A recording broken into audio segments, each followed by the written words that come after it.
Hi. What if being unapologetically me is exactly what sets someone else free? I'm Melinda Dawn, your host at Unapologetically Yours, and I give and speak with my whole heart so others can show up as their true selves, loved without limits. And I'm in my backyard and I am fighting the light. So forgive me. Hopefully it doesn't turn pitch black. My kids are out front with my husband riding their scooters. They are also fighting against the light. So what I want to tell you is that the spark for this episode came from a contrast. Two men, two moments, two completely different energies. One was the man that I talked about in my double stuffed Oreo episode. The one who became offended, even aggressive, because I invited him to open the door for me. A man so triggered by kindness that he saw it as a personal attack. That was so fascinating. It was really interesting. But I met another man, a stranger at a pizza shop. And he was a man who knew how to be one, how to be chivalrous. He embodied chivalry without hesitation, without fear, and to me, most importantly, without ego. And the contrast was just remarkable. So let me just paint the scene. I've got the kids in the car and we're pulling up to a pizza place, and I'm pulling up the curb.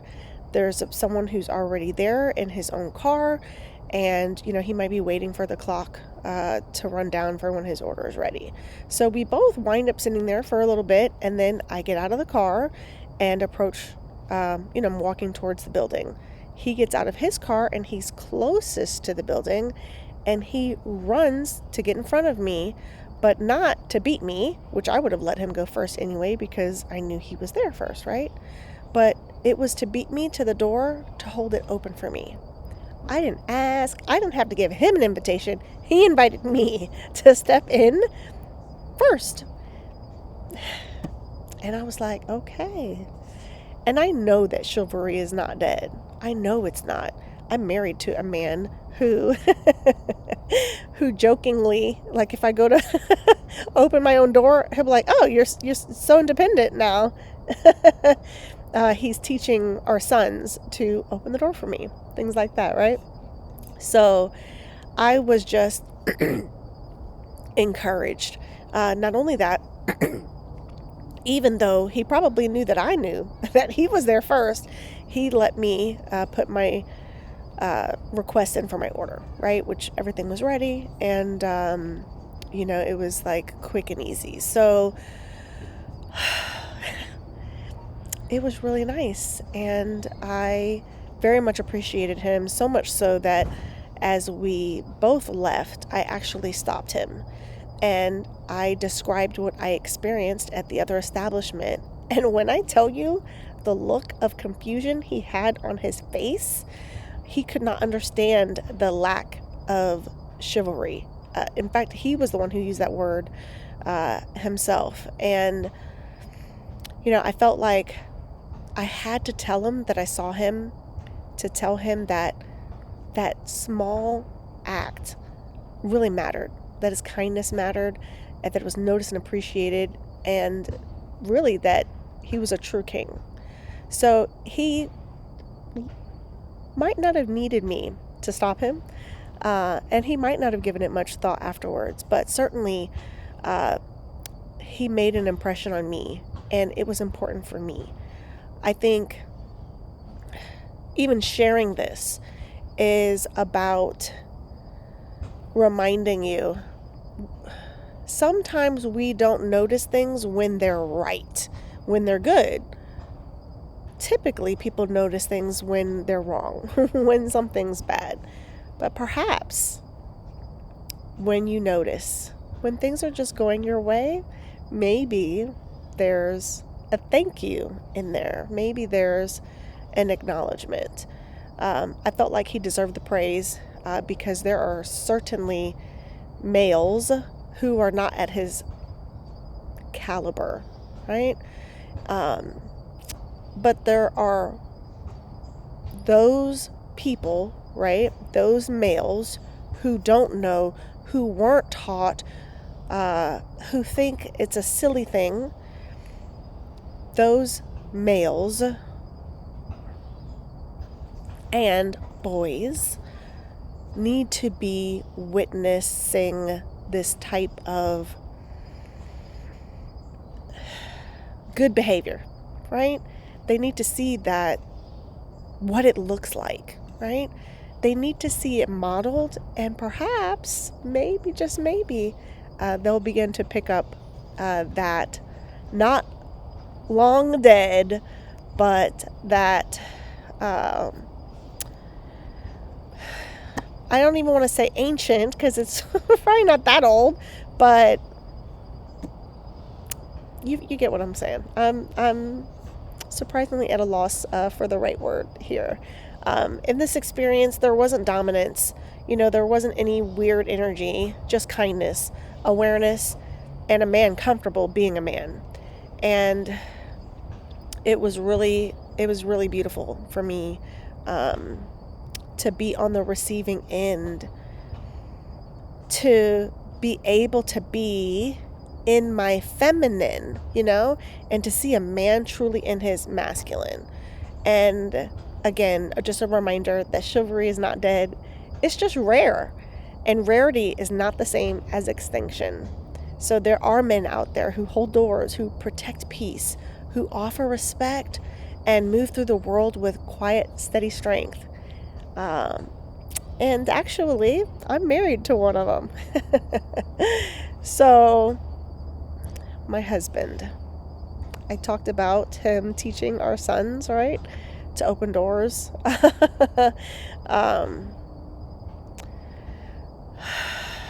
There's so much more to him, and it is really impressive to me to see his growth and to see his mindset shifting. I accidentally closed out the video, so it's good to see him shifting and expanding and becoming even more of a great man and even more worthy of my praise and acknowledgement and definitely respect. I wound up seeing a couple of emails and I went through a few of them, and I fell in love with my husband and our origin story. I'd forgotten, sometimes life be lifing, right? And stress be stressing. And mundane things repeat themselves, right? Sometimes there are hurt feelings, and sometimes there are unspoken words or misspoken or mishandled words, and if you get enough of those on repeat, you can forget. So there's a couple that I know, and one of the things that he told me is when he has ever struggled with, I don't want to say struggled with his marriage. It's definitely not looking to leave his wife or anything like that. But when they were just struggling, when they were just going through a rough patch, he would remember all that he did to win her, to pursue her, to choose her. And it was in those moments of his remembrance that he could be encouraged, that he could see her in a light of love. And that was what seeing those emails really triggered in me. And so that said, I'm so proud of my husband and the man that he is, and also the man that he's becoming, and the ways that he does it, and gosh, it's remarkable. And so he sent me a text. He sent me a text saying that he was thinking about, and this was his hint to me, so I wouldn't be surprised, because there was one time that he surprised me by doing this thing that I'm about to step into or share with you, but that he was thinking about shaving. So cutting his hair down low and shaving his face, right? Because he wanted to have a renewal, which, interestingly, if you know anything, which I don't, about like the Chinese New Year, 2025 is the year of the snake, right? And in February, because I looked it up, it'll be the horse, which I don't know what the horse represents, but the snake, obviously, it sheds its skin, right? And so my husband has continually been that person to shed the old self, the self that doesn't serve him, that doesn't serve me, that doesn't serve his family, his children, his future. And what a bold move to me, like he will see it every time he looks in the mirror with that clean shaven head, which it actually went down to clean shaven. He took it a little too low for his own, intention. But when I came home, I had warned my kids, so we were out for Kalal's basketball game. And which reminds me, something came up there, and I'm going to be doing a new series, podcast, and it's going to be called Church Culture. So just look out for that. Again, it's a trilogy. There will be a 3-part series. But I told the kids, because I didn't want them to come home and have the same shock that I had the one time he didn't warn me. So it was great. It was great to see him just, like there was so much like that he let go of and that he released in that step, right? And so another thing that he's done, which I thought was also very powerful, that, men and maybe even women, have done in the past, is at one point, and I'm not sure how long ago it was, but he went from Jake, being called Jake, his nickname, to asking people to call him Jacob, to introduce himself as Jacob. And I've always been a name protector. And so when people say Jake, I will say Jacob, or as I talk to them, I'm not trying to call them out in any kind of bad way, but I love, and pardon me, because I think something is crawling on my leg as per usual. So I'm shifting the computer, but I love these bold moves, that he makes, and the transitions, and so the other thing is, it's really nice when you when you do love your husband, right? Your partner, the attraction that you feel for them, especially when they're treating you right. Right? You can have the most handsome, the most gorgeous partner, but when there's a disconnect, the attraction can go away. So anyway, I am all the more attracted to my husband, whether he's clean shaven, looking like,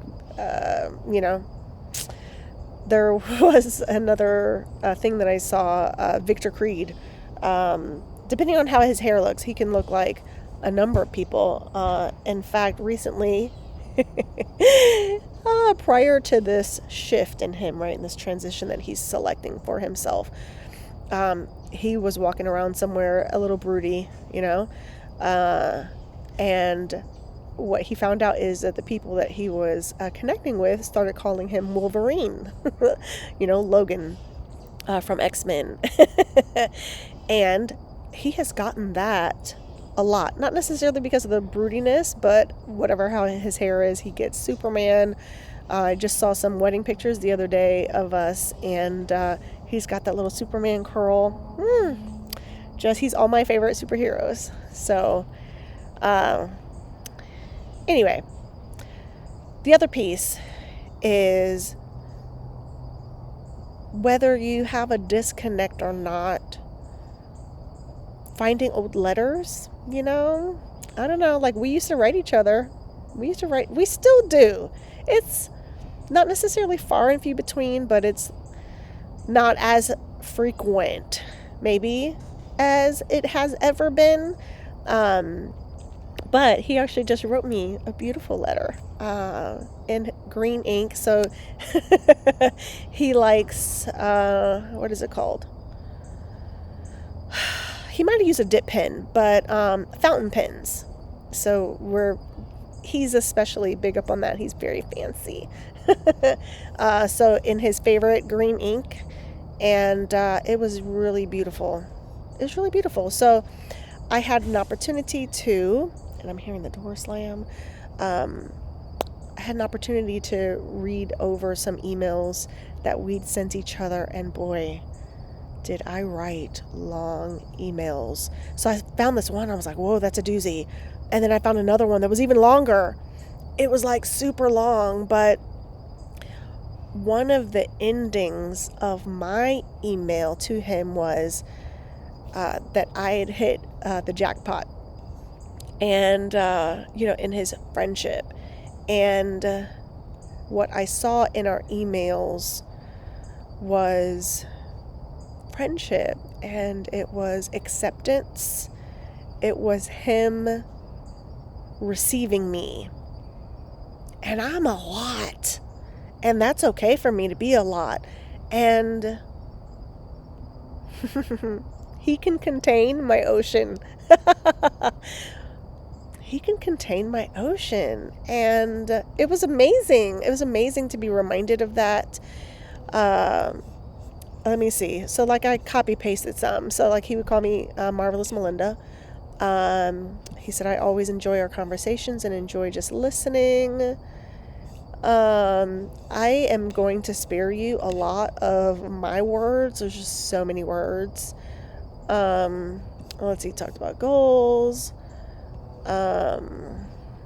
So there was one quote that he said, the reason most people fail instead of succeed is because they trade what they want most for what they want in the moment. And I replied, ooh, yeah, that's called settling, all caps. Life's too short and God is too good to answer specific prayers that we get. There's a phrase, you have not because you ask not. Ask away. The Lord hears you and wants to bless your faith. So then he said, oh, by the way, more, all caps, videos. So I said I would absolutely make more videos. You are a great friend, Melinda, a great friend. And I said, wow, I got a twofer. Compliment, double repeated, and exclamation mark. And I said, thank you for accepting my friendship, for thinking I'm great, or rather a great friend. And let's see. He said, I enjoyed thoroughly who you are as a daughter of God, as a woman in general. You are hilarious, dramatic, silly, goofy, opinionated. Melinda, you are super encouraging and so thoughtful with your words and indeed. And so I wrote, wow, like, wowzers. Do you know how much cool points, should have been many, cool points you just earned? You hit the high score, LOL, like from a video game. I can't even communicate how much your kind words mean to me. These that you've shared, meow. We used to say meow instead of now, and the ones in the past. I really love how freely you encourage me. For whatever reason, when I don't hear it in general, I wonder if it's still true. It touches my heart to know my words or actions haven't been unnoticed or lost in translation. And then he'd written, did I mention how much fun I have with you? And I said, no, you didn't. You have fun with me? So what I had done is I'd taken his email and whatever phrases or sentences that he wrote, then I put my reply back to him. So anyway, I will not continue in that vein, but I'm just looking for any other notes that I had. So, anyway,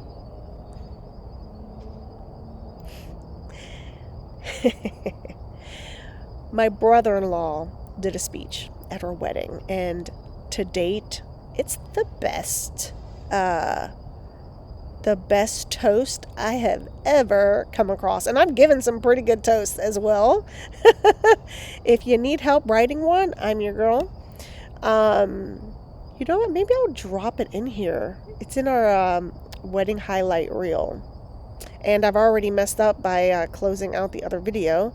So maybe I'll put it in here. We first met at church. She just said, "Hi, I'm Melinda." And I said, "I'm Jake." And she asked what I did for a living. And I said, "I do tree service." And she goes, "Oh, I need tree work in my house. And maybe you could do it." And so that's kind of, where it started, our first interaction. I don't really remember the rest. I thought we first officially met at Philip and Natalie's house for Thanksgiving. This is my first video, I think, ever that I've sent to anyone. So, you're number one, and I definitely can't do this the same way that you do it. I'm so excited! It worked! Yay! Happy dance! Oh wait, what's my happy dance? No. No, that's too much.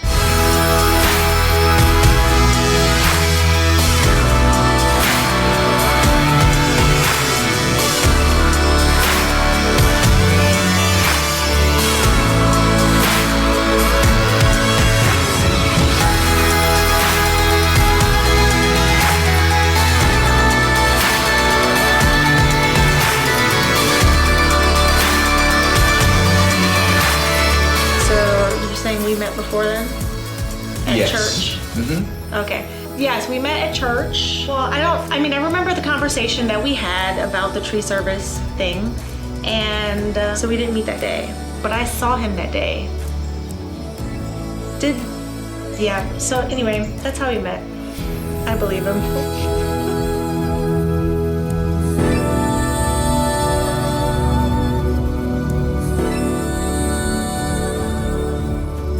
Man's man. He's tattooed, he cuts down trees for a living. My friends all call him Lumberjake, and it's fitting. But that's on the outside. That's what he looks like on the outside. But really what Jake is a man of conviction.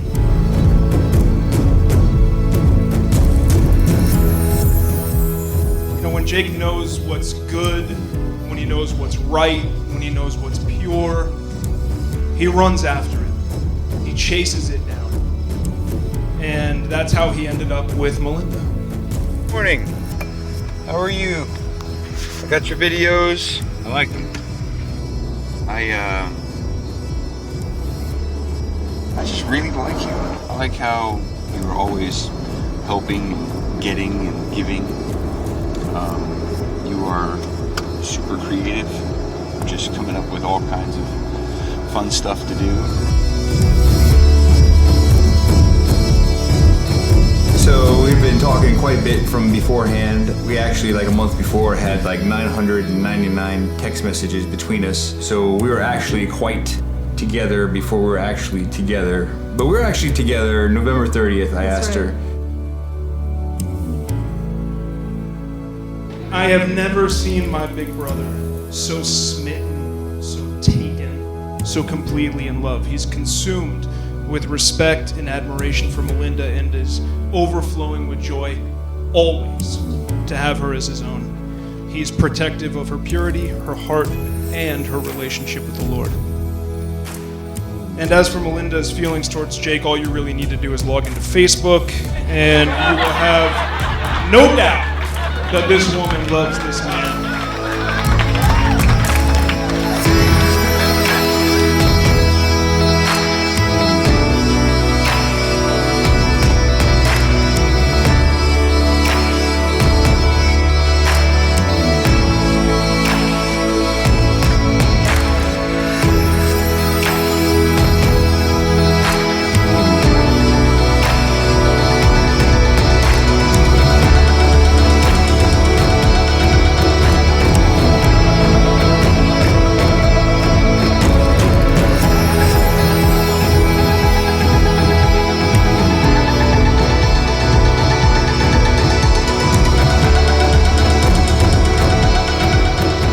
showed up to the house.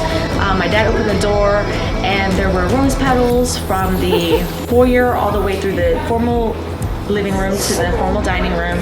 And he was waiting there in his 3-piece suit and pocket watch and bow tie. And he sat me down in a chair, took my sandals off, had a basin of water, washed my feet, put lotion on my feet. And as he was doing all of those things, he read to me things that he had written about how in the beginning God created man, and shortly after created woman to be a helper, and how he needed a helper. I want to serve you. I want to lead you. I want to love you. I want to spend the rest of my life with you. And he stood me up, got the ring, got down on one knee, and said, "Melinda Miller, will you marry me?" So of course I said yes, and we hugged, and it was great, and I was so excited.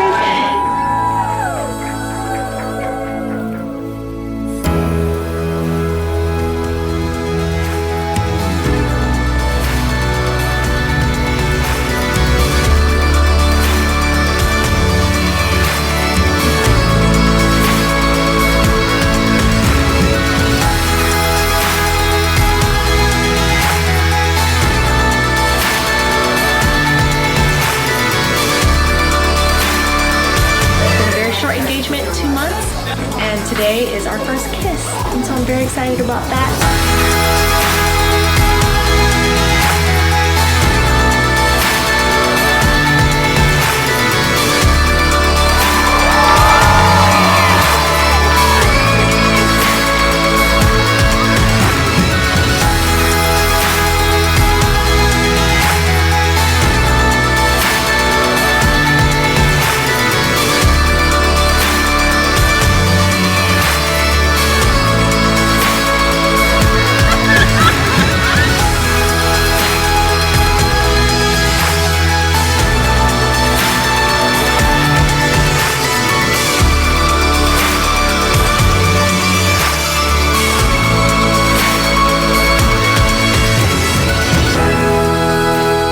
Never known a couple so committed to keeping God at the center of their relationship, and I certainly have never known a couple that has demonstrated the amount of restraint and discipline that Jake and Melinda have shown.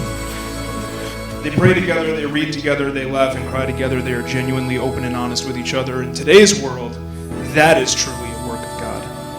In a world of text, blog, email, social media, they handwrite letters to each other. You know that? They do that.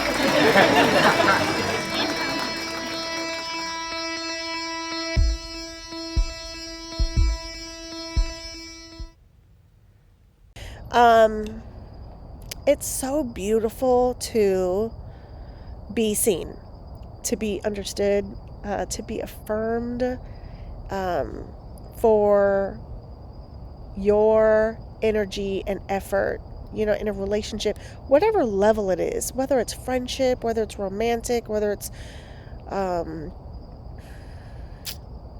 work related, right? Relationships. It's a beautiful thing, and it's worthy of attention. It's worthy of gratitude and expression, you know, to share how much you appreciate another person, how what they've done or said, how they operate matters. And I'm gonna say, do not settle. Do not settle for the absolute best that you absolutely deserve. You deserve, women, chivalry.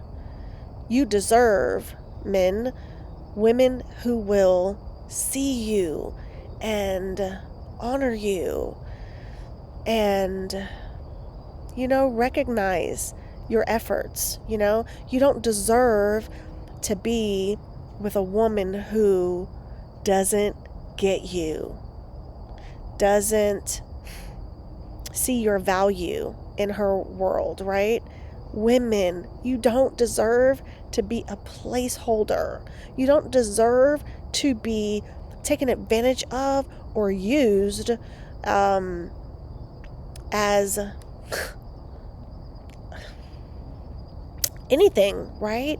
You deserve a man who sees you, values you, loves you, respects you, chooses You deserve that.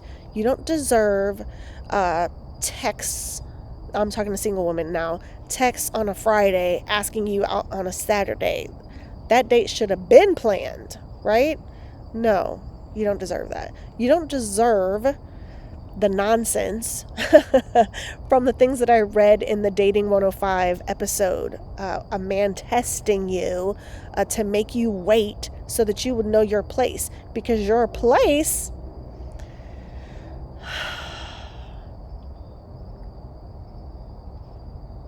Your place is a place of honor. Your place is definitely a place of respect. It's definitely to be the recipient of all the chivalrous deeds. You do not deserve a man to string you along talking about, oh, maybe we can plan a trip next year. You deserve someone to call you up and ask you for a picture of your passport and just say, let's go. Okay, now I will say that last thing that I said is in reference to Mr. Russell Hartley. Oh, he gives dating, I don't know, quips, advice. He talked about a splendid daddy, about how there are, I'm going to say again, males. There are males who will be stringing you along and, oh yeah, I'll get your nails done, and never gives you money to get your nails done. He paints, I don't know, broad strokes about it. And he said, you know what, ladies, go ahead and tell them, I'm a gold digger. Do you have any? And the last episode, oh, so good. He did this thing where he said, I want to show you what the guys that you're dealing with look like. And he stepped away for a couple minutes. You could hear him talking. And then he comes back with a cloak. First of all, this man had a cloak. I'm going to show Jacob that video tonight because my husband would love a cloak. In fact, he's made some, actually a cape. That's what we call it, a cape. With blankets. He made me, he bought me this beautiful purple blanket, and he put a button on it and turned it into a cape, and he's turned like our kids' blankets into capes in his own. So anyway, this guy was talking about broke with a cloak. But he also chastised the people, males, who would suggest that it's wrong for a woman to want more, to want some gold, to want security, to want to be in a better position. And really the anger, the frustration, while it has been pointed at women, oh, she's a gold digger. Why are you worried about it? You ain't got no gold, so she's not digging for you. They're mad. They're big mad because they don't have any gold. They're mad at the people who do have gold. As a matter of fact, there was a woman who was on the live. So I was watching the video after the fact. But I think I might start watching his lives. Tuesdays and Thursdays, Mr. Russell Hartley, very handsome guy, typically in a suit. Very funny. He actually, I feel like he's the male version of me, because he kept saying, I promise you. And I say that all of the time. I promise you. And his laugh. He's got a great smile. Anyway, the point, where was I heading? There was a woman on, and she said, I have to get off because my boyfriend's mad that I'm, looking at you or on here. And I don't remember what he said, but it was a great clapback. That's, Anyway, so chivalry is not dead, and there are people who are out there teaching these things and modeling these things and living these things. Don't you settle, girl. Don't you settle, woman. Don't you settle. You deserve the very best. You deserve all of the gold. All of it. I hope you can go get you some gold. And Let me think if there's anything else that I wanted or needed to say. Or how do I wrap this up? Because you can tell it is, I actually see like these beautiful small patches of blue in the sky. It's quite nice. But behind me, it's probably like pitch black. Anyway, I invite you to come back and check out my new stuff that's coming out, this church culture. That's gonna be interesting, y'all. And like, I took tons of notes. I really want to do it justice. I don't want to rush it. I don't want it matters. The content, to me, it matters. And so anyway, that's something to look for in the future. I do have a few other topics, but I will save that for later. I want to invite you to remember to acknowledge men, to uplift them, and to receive the chivalry that they have to offer without shame or suspicion, just because you are worthy of it, you deserve it. And remember, chivalry is not dead. It lives in the men who know who they are and who know who you are. It lives in men who carry quiet honor. It lives in the kings that walk among us and the king you married. So until next time, I remain yours, unapologetically yours.